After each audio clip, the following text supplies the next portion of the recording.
Well, welcome to the 2-month review. This is Chad Post from Open Letter Books, and I'm here as always with Brian Wood. Hi, Chad. It's me, Brian. And this week we're joined by Pete Mitchell, who we'll get to talk to in a second. If you don't know, if you're listening to this, and you don't know what it is, then I'm not sure how you ended up here. But this is a weekly podcast in which we take a single book, talk about it bit by bit, break it down, make some jokes, have some fun, talk about the reading process and what you can get into when you read a book slowly and all that. Today we're coming to you in the afternoon on a Tuesday. It feels kind of weird. I don't have an alcoholic beverage. It's midday. It's like a midday drive shift for us. So, hey, so you just got back from Prince Edward's Island, right? that was a couple weeks ago. Oh, okay. Never mind then. Okay. Why is that? No, nothing. Continue on, and it's not important. Say my introduction was too Canadian. Yeah. No. No, I was in Pittsburgh this past weekend. But Pete Mitchell is on here because he wrote a long, very thorough review of the book Fox for Asymptote magazine or journal. And so we wanted to talk to him about that and get his opinion on the book and on the different parts. And I particularly like the bio that's at the end, which just says, Peter Mitchell is from Newcastle, but was most recently employed as a historical researcher for Tottenham Hotspur FC, which the guest that we had on last week, George Carroll, has become a big Tottenham fan. So he was very excited to hear your Tottenham expertise. I have always rooted for Arsenal because I like to hate myself. And I like failure. I like surrounding myself by coming in fifth. So Pete, could you explain for the people that listen to this that are from the United States and have no idea about European or English football, what does that mean to be from that town and then follow that team? Is that like bad or something, or? Oh, to be from Newcastle? Yeah. No, like I'd say like Newcastle's a very heavy football monoculture. Okay. Monoculture. Yeah, totally. Like, it's the most isolated conurbation in England. It's right up in the far corner next to Scotland. Yeah. And all it has is football. I mean, obviously it actually has loads of like fantastic culture and stuff, but you never hear about that. You just hear football. Sure. Football, masculinity, the export of carbon to fuel the Industrial Revolution, and failure. It's basically our Pittsburgh. Yeah. Oh, nice. Perfectly tied in. Tied in. So you said that your mom wasn't happy about this bio, though? No, I think she just wants me to take myself a bit more seriously, Oh, okay. But yeah, and she doesn't like football, so. Because I would think, man, being a historical researcher for a football team seems that's pretty serious. Yeah, that was pretty fun actually, but it wasn't serious. Really? They just like bought an old house and they wanted me to write a history of it. So I was like, here's an old house, people lived in it, they owned slaves, history's grim. That's about it, really. Wow. All war is real estate. Yeah, all war is real estate. Exactly. How did you come to write this review for Asymptote? Have you been working with them before? Or? Oh yeah, I've done a few reviews for them before. Like I did what's it called? The Georgi Gospodinov novel for them. Oh, really? Okay. Physics of Sorrow or the other one? Physics of Sorrow, yeah. Oh, I did Georgi Tenev last year as well. Oh, Jesus, yeah. How did I not notice this? That it's all through you. That Georgi Tenev book is pretty bleak too. God, Jesus. Yeah. I ended up writing a review that was like about kind of like avant-garde, like Ceausescu era communist, like films that are an allegory about capitalism and chicken farms and stuff. It was really bleak. Like I like to think it did justice. Yeah, no, I've just been writing about translated fiction for a while. That's really cool. What brought you to translated fiction? Is that anything particular of your background, or you just like it? I just started doing it. and you know Russian to some degree, right?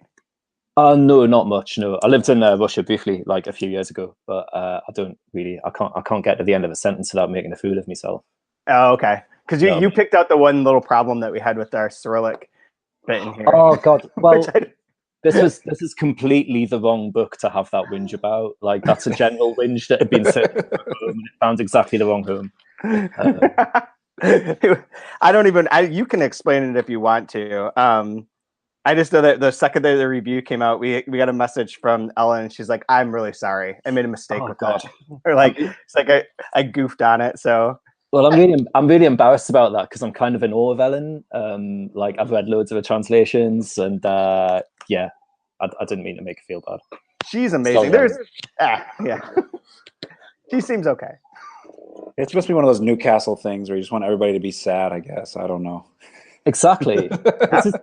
This is why I end up like kind of reviewing so much kind of like fiction from Eastern Europe. You know, like there's something in it that speaks to me. Did you happen to get a copy of Thrown into Nature by Milan Ruskov? It's it's like when we first started doing the Bulgarian series, that was the first book we did in it. And that's by far of the Bulgarian books.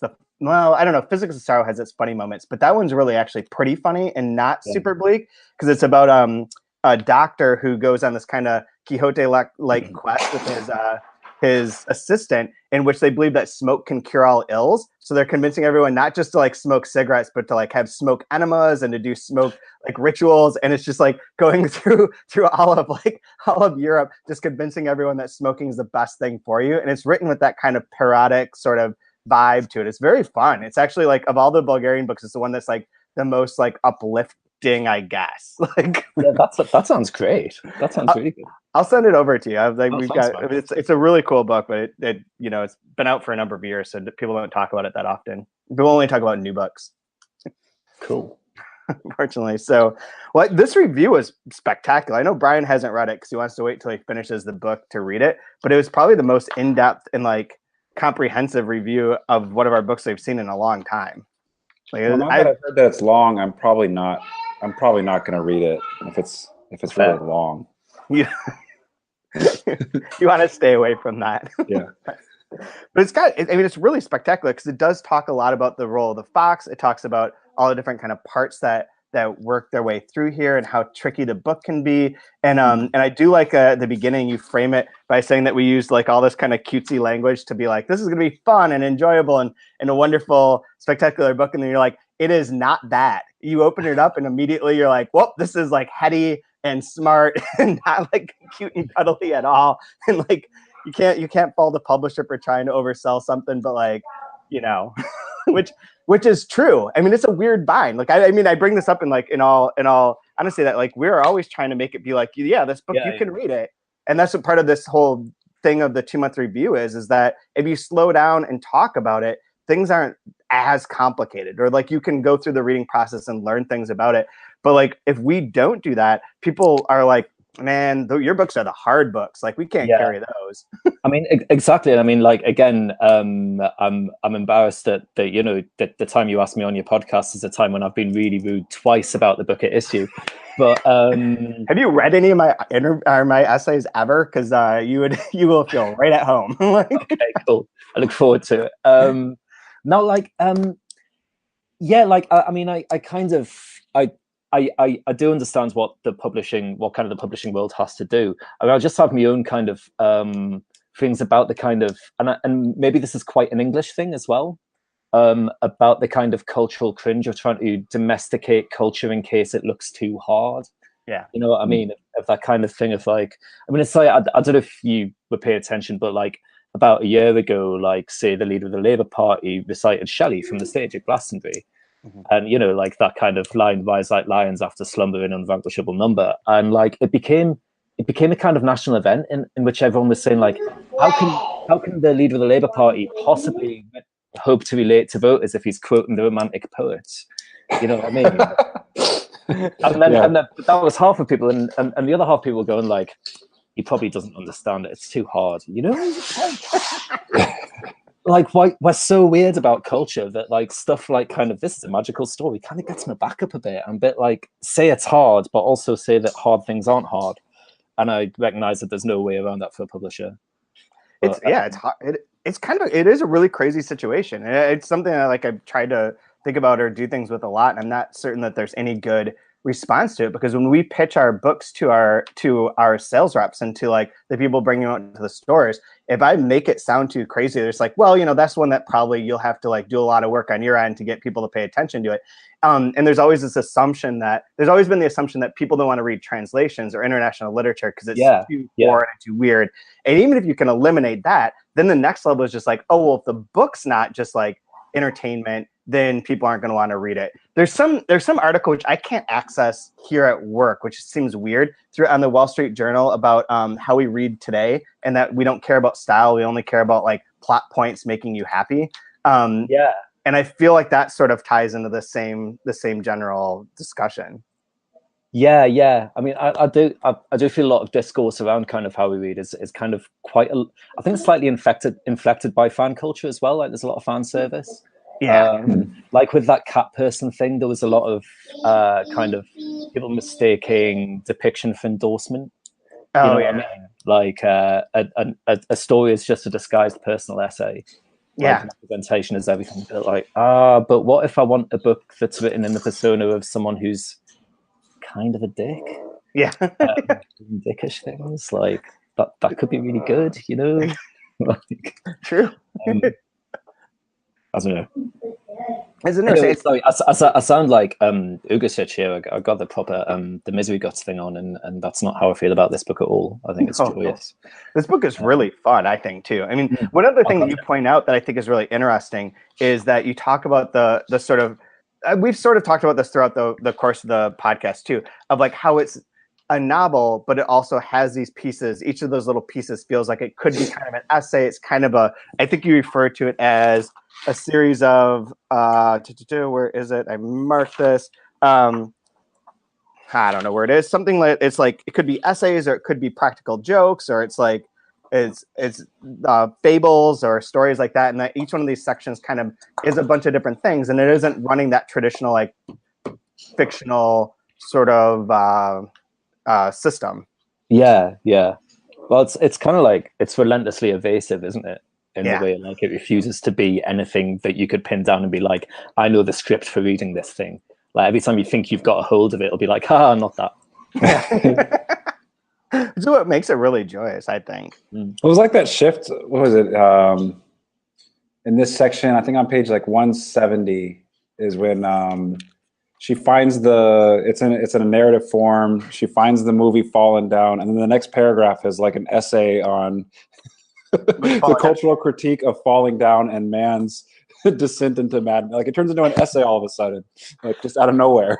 But it's one of those sections that ties in where. So just to recap where we are and then go forward. Last week we left off with we did the first half of The Devil's Garden, which is the third part of the book, in which the narrator inherits a house in a remote part of Croatia. Goes there, finds that this guy Bohan has been living there. They sort of hit it off a little bit, and she talks a lot in that first half about like home and about having a home and how she'd left her home of Croatia and has been living elsewhere. And now we pick that up with like them having a very homey scene in which Bohan has made her eggs and they're having breakfast and things are sort of hitting it off. And then as we go through this, they sort of have a love affair. And then it ties that in with why he became a D minor. And then there's this little bit that you're referring to where she talks about the movie Falling Down. And then it ends with like him blowing up and her burning the house down and life going on. So there's a lot to sort of unpack there. But with that section that you're talking about in particular with Falling Down, it keeps coming back to the home thing again. Of that all he is trying to do in that movie is get home. And I wanted to rewatch that before doing this, but I didn't have a chance to. But you confirmed my memory that he does go about like assaulting and destroying people throughout the movie. Yeah, if I recall, I think like he progressively gets more powerful weapons. Like he gets a baseball bat, then he gets a pistol, then he gets an Uzi, then I think he gets a hand grenade at one point. Like like each little episode increases the violence and his power. Yeah. Have you ever seen this, Pete? Yeah, I have years ago. It's one of those kind of really. It's one of those films that is part of the cultural landscape, and then you rewatch it and you're like, holy God, this is a deeply kind of evil and bilious film. This is like this is a film of pure nihilism. It's fantastic. Yeah, I really want to kind of really want to re-see it now. I love that she says that he settles for suicide by cop. Yeah.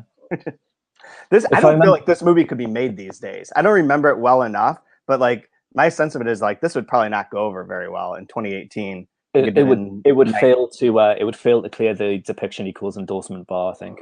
Yeah. That'd be a serious problem. Yeah, it's problematic. I'm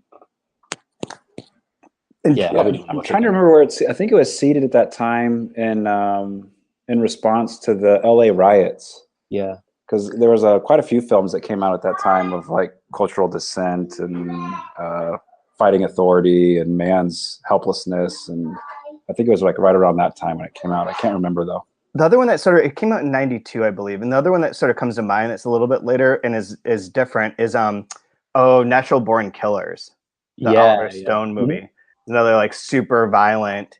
I remember that movie at the end just being like, will you finally just kill this person so this movie can fucking end already? Like, and it was like the moment of like, oh boy, like I don't think I should feel like that. And then stuff like American Psycho is right at the end of that as well. And then right. It all feels really innocent now. That kind of quite kind of like adolescent masculinist kind of fuck the system. I'm a boy. I'm gonna go mad. You know, it just doesn't seem so frightening these days. Very true. Very true.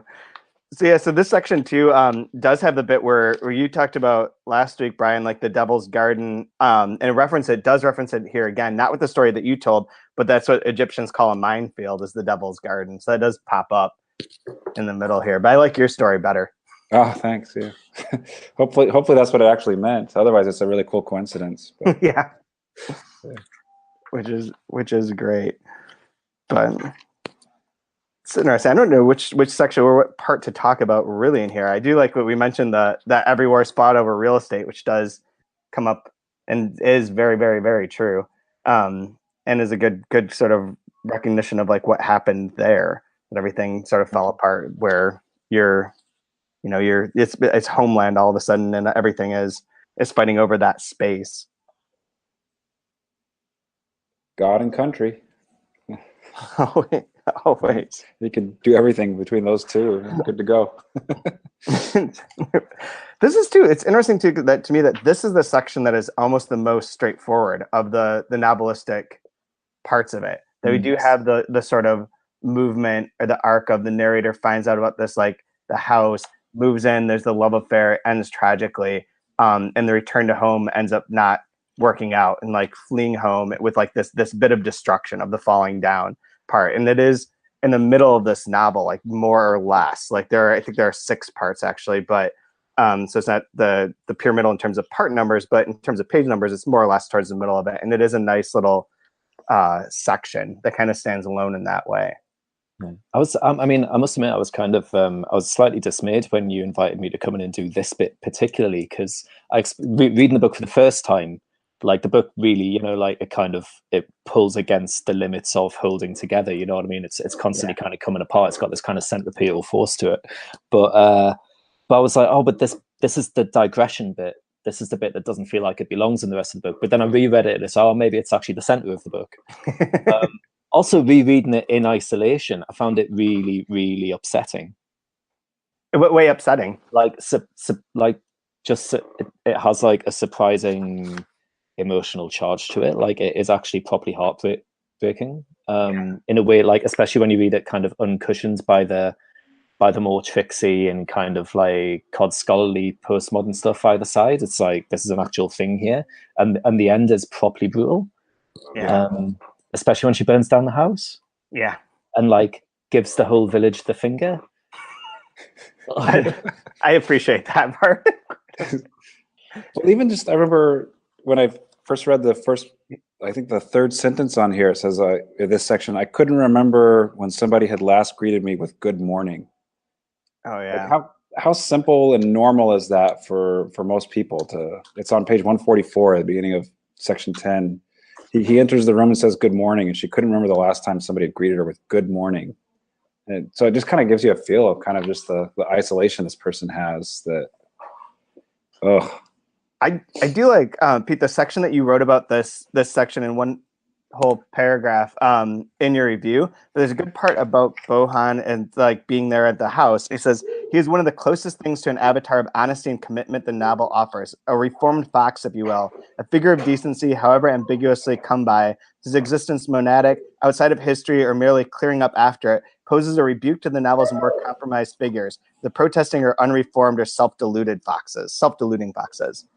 Which I think is really interesting. And then you have like a digression about how the writer in the book and Ugresic both had like a lot of bad things that had happened in Croatia that led to their leaving and that sense of home. And that does, this section does seem to work on those multiple levels for me anyways, where you have like the real life narrative of Dubravka Ugresic and what happened to her in Croatia, sort of mirrored in this narrator, kind of referring to that almost offhandedly in the section that we read last week of like, then you didn't talk to me, you ignored my books, you did all this kind of stuff. And then you get the next level of the emotion where it's like coming back and being like, yeah, you know, I don't have a home and this is kind of my home and maybe this can all work out. And then having that go terribly, terribly wrong on like a very personal level of like a sudden death. And then also like just having to go to leave again.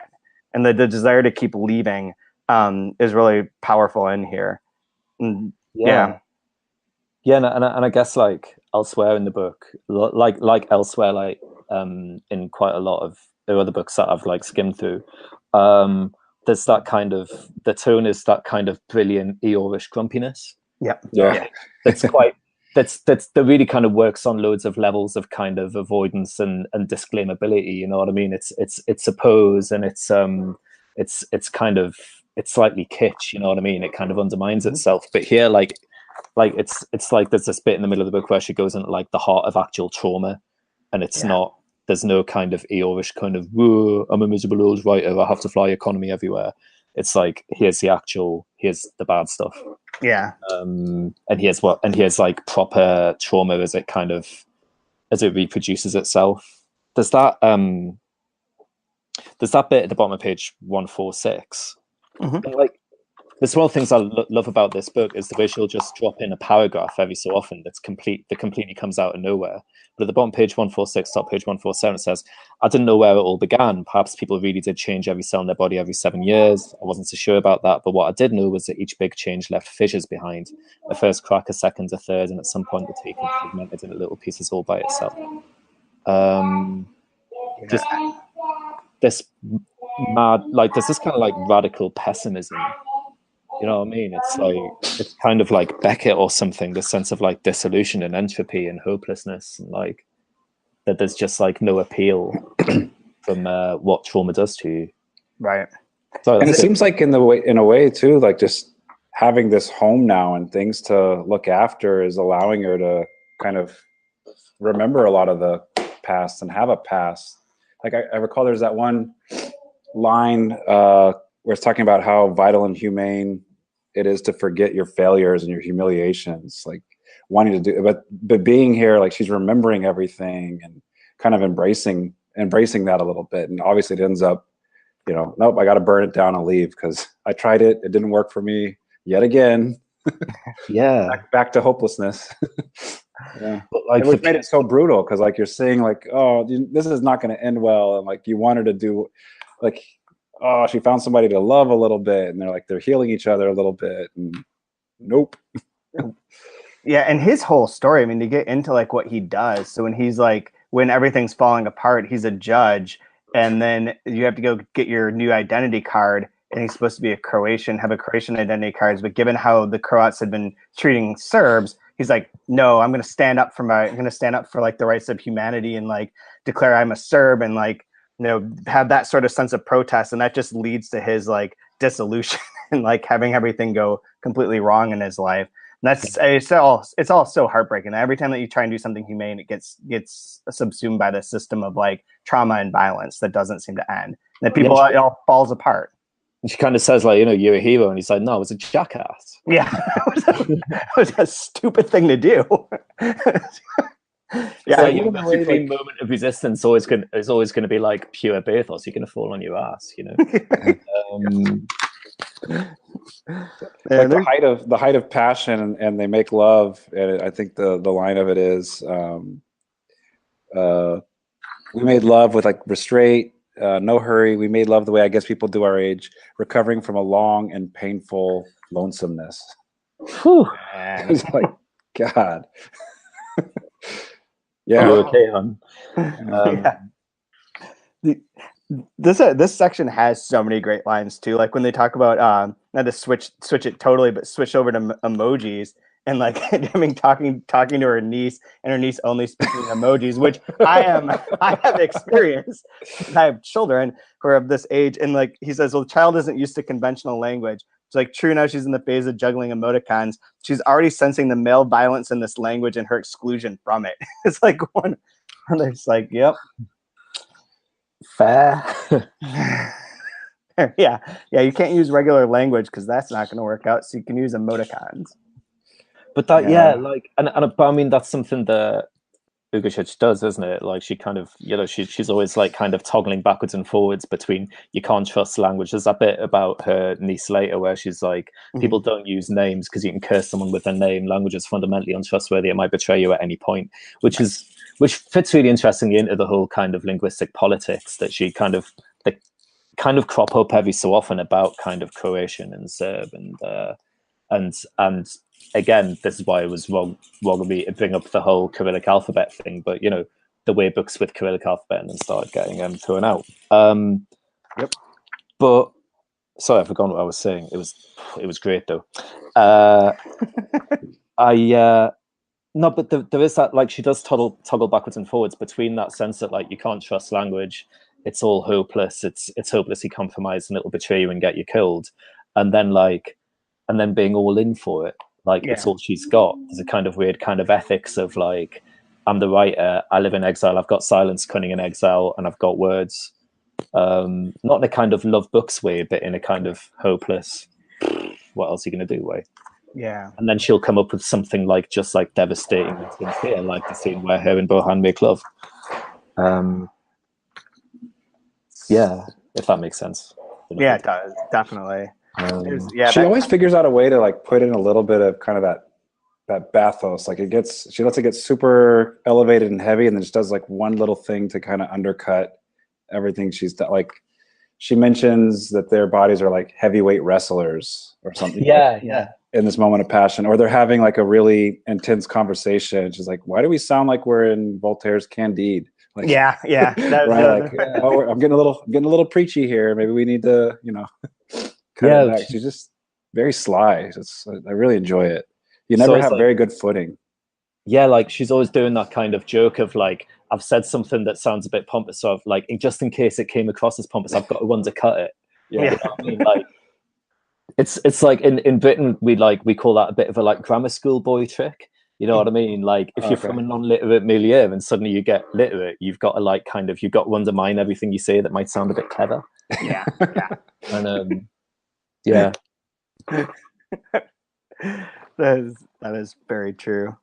I'm not sure if there's anything else any part of this section you guys wanted to talk about. I mean, there is like all this stuff about the bit with Croatia is intense again. And I mean, it comes up in a lot of her stuff, but like this whole run from like 174 to like 181 or 178, like that whole that chapter, the 18th chapter, is intense to me. Just reading it, everything, I have so much of it underlined because so much of it is about like how the mask fell away, how all the violence kind of erupted. And this is one of the motifs that runs throughout this section of like, even when she goes to see the guy who falls down, like the old man who gives her the book, and like he falls down, he uses that or he uses collapse.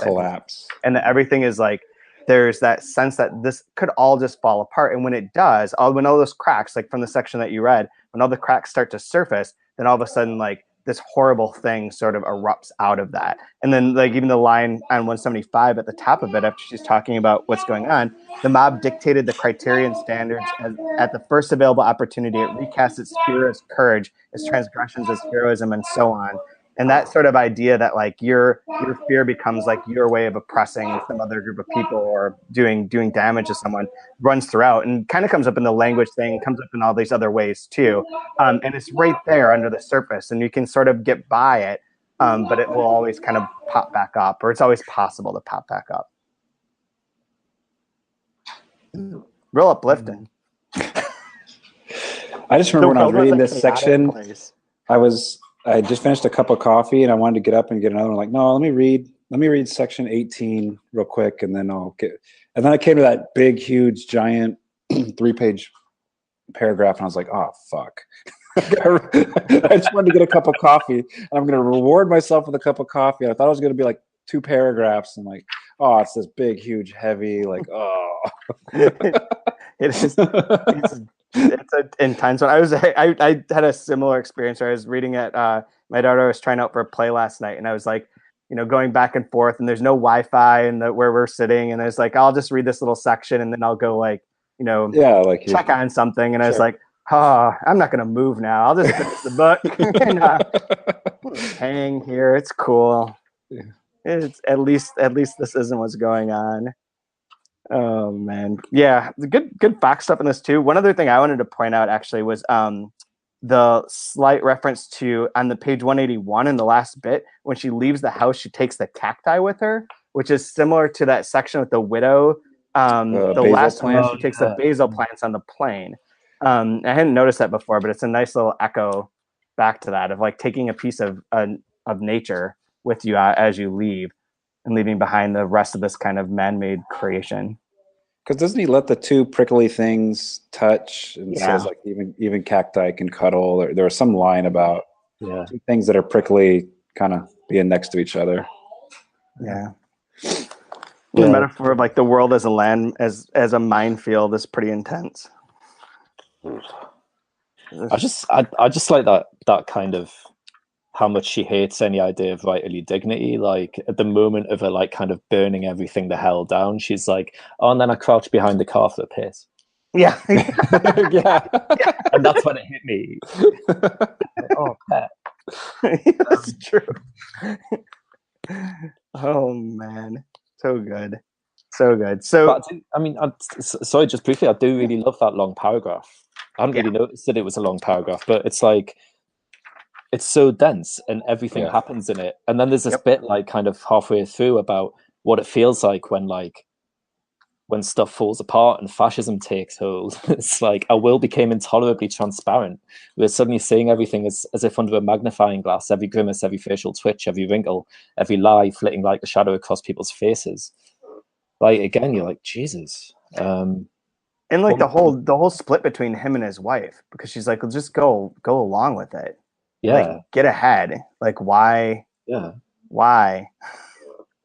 And it's pretty. That section is very intense and very much is clear. Like these are experiences that if you've lived through are you can't erase them, you can't forget them. You can just keep kind of reliving them in different ways or seeing them reappear in different ways. And I wonder, this is putting some words into her mouth or into the mouth of the book, but like in a way, it's like it feels like this seems almost inevitable to keep happening. There's a reference in here too.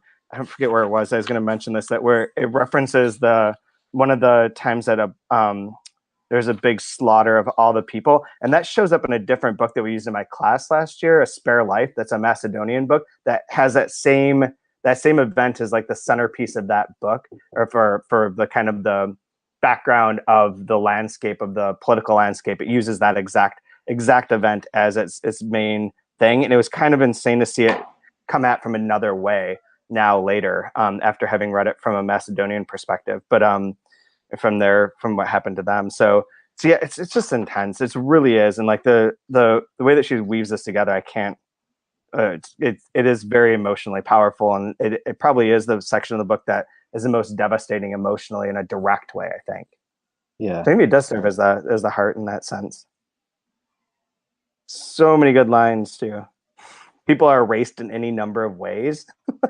This is a very much a Chad section, because these lines are bleak one after another. Like I can't even pick out like which is my favorite. I've got 4 stars. Every one of them is the same sort of thing. like it's going through, going, that's bleak. Mwah, mwah. Yeah, like I feel so comfortable. I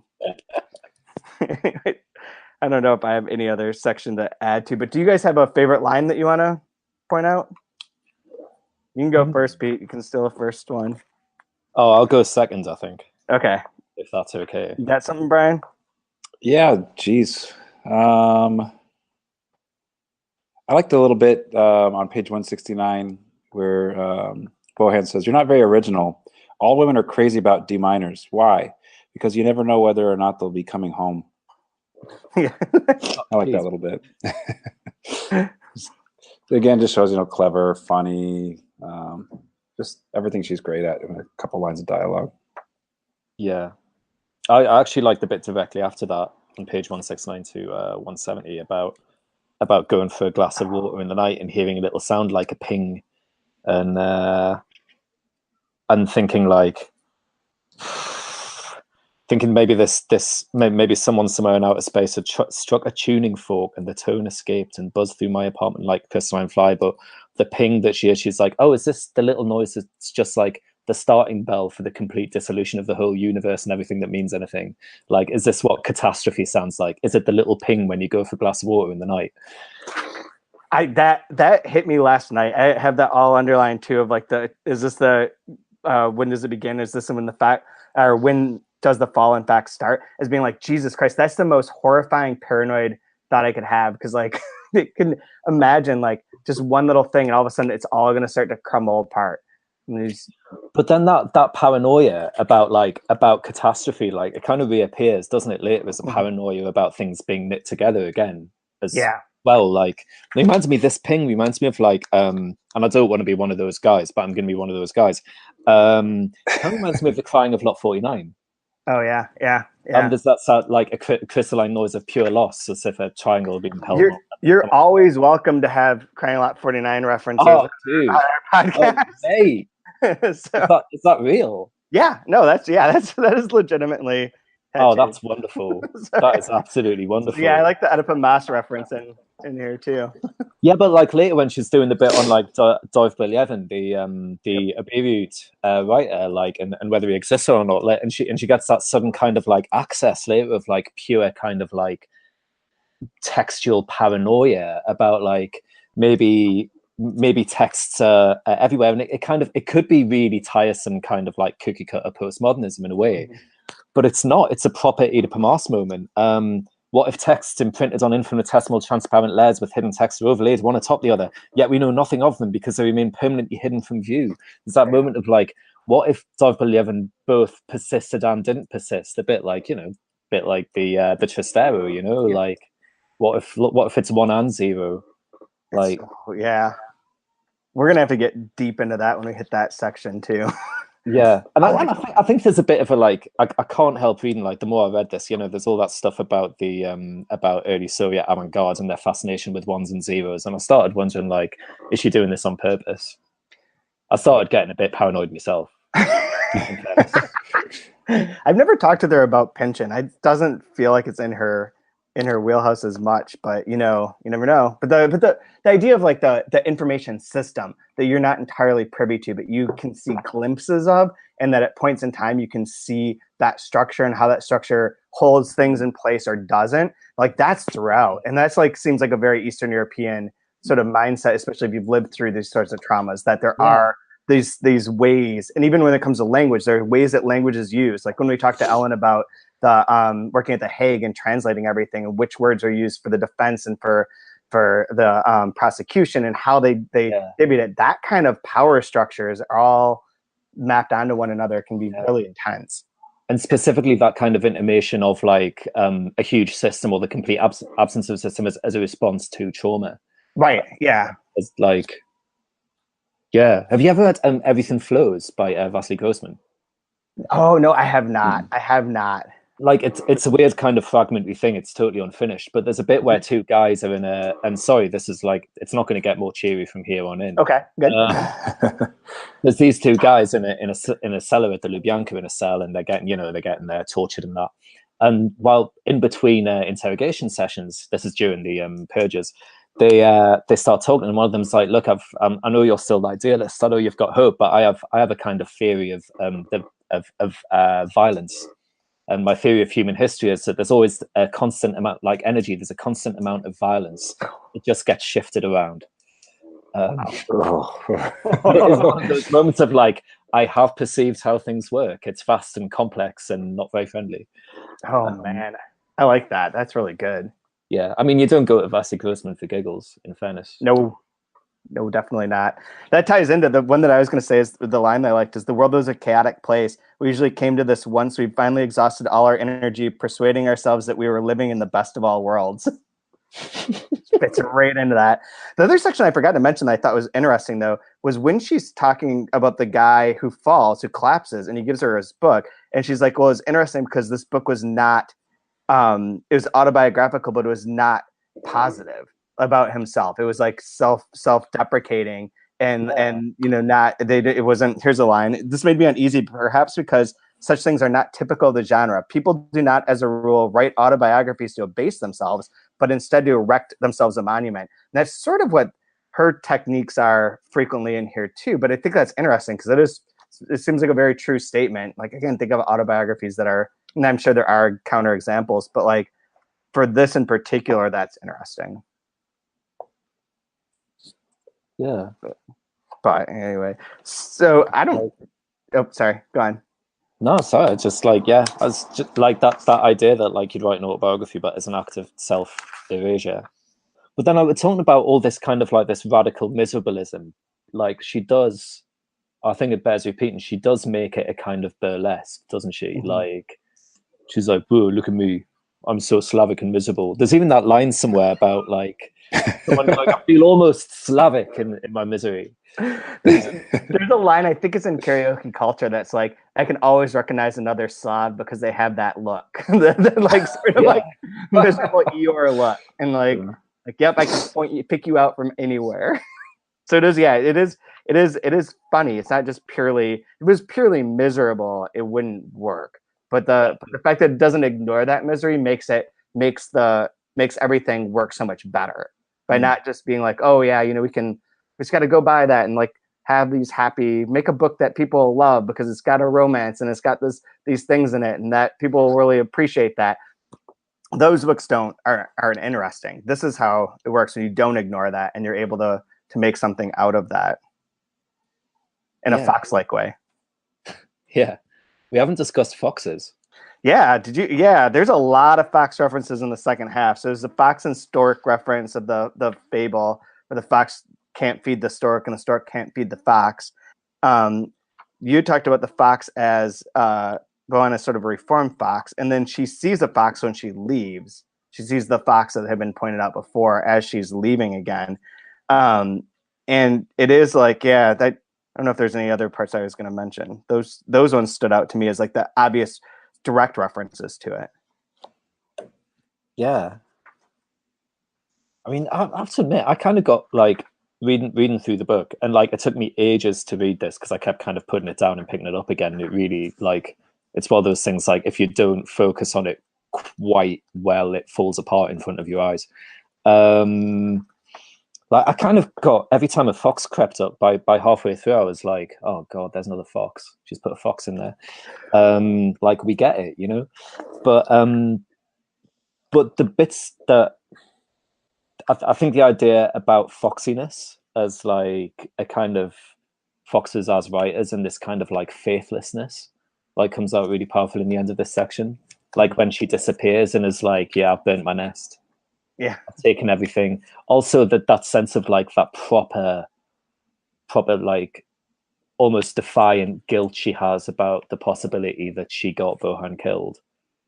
Yeah, like that she does bring bad luck, that everything she touches does die, because that's what happens if you're a fox. Yeah, man. Like your survival is always purchased at the expense of others. That's true. That's interesting too.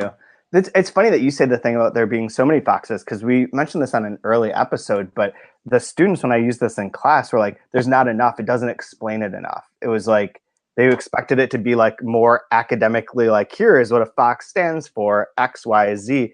And it was very weird, like, hearing them being like, I felt like I was a horrible teacher at that moment. No, I think it's a treatise on the American public school system. If they thought there wasn't enough fox in this book, it is freaking everywhere. doesn't have to. I just looked up Falling Down, and it wasn't produced by 20th Century Fox Film Studios. So I don't know why she would add that in there. It doesn't make any sense to me. It was Warner Brothers, so I don't know what Warner. I just looked it up. Falling Down. So clearly, doesn't know what she's doing. That's bad metaphorizing, man. Yeah.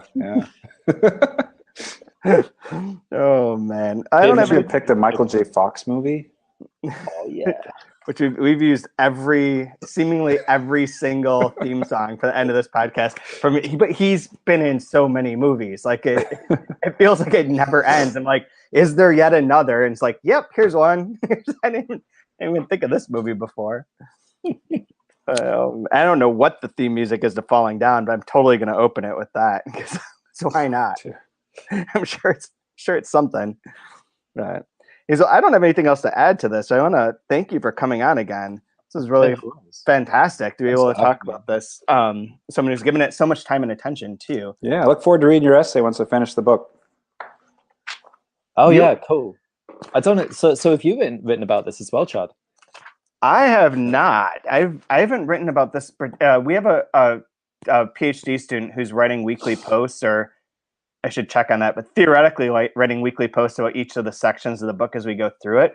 And he's been writing about it based on that, but I haven't.